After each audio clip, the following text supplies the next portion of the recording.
Sa video na to, ipapakita ko sa inyo kung paano gawin yung tinatawag na red, green, correct, wrong effect sa DaVinci Resolve.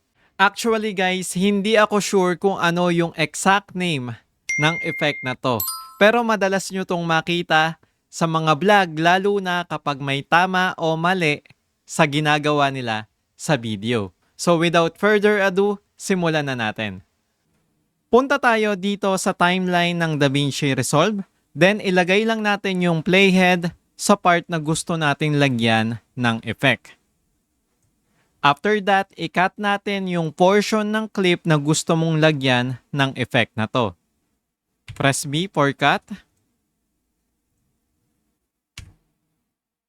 Pagkatapos, right-click tayo dito sa video, then i-uncheck natin yung link clips. Pindot tayo sa labas, then gagawa tayo ng copy ng video, press Alt, then drag natin tong video pataas.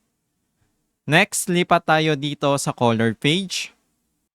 Then, i-double check natin kung nasa tamang clip ba tayo. Dito sa baba, punta tayo sa AI Magic Mask. Then, click tayo sa Add Click at piliin yung better. I-mask lang natin yung subject. Sa case ko, yung sarili ko.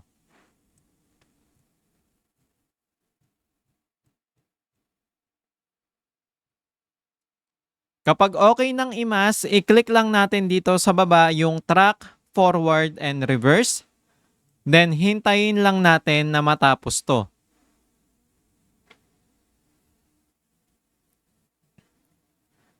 Ngayon, para magkaroon ng kulay, punta tayo dito sa color wheels. Then, focus tayo dito sa gamma. Makikita nyo yung maliit na dot, i-adjust lang natin to papunta sa red, kung mali, at kung tama naman, green. Balik tayo sa edit page, then lagyan natin ng sound effect para mas satisfying panoorin.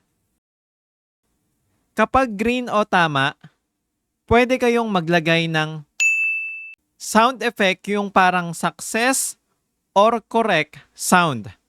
At kapag red o mali, maglagay naman kayo ng wrong or error sound effect para mas malinaw sa viewers na mali yung nangyari.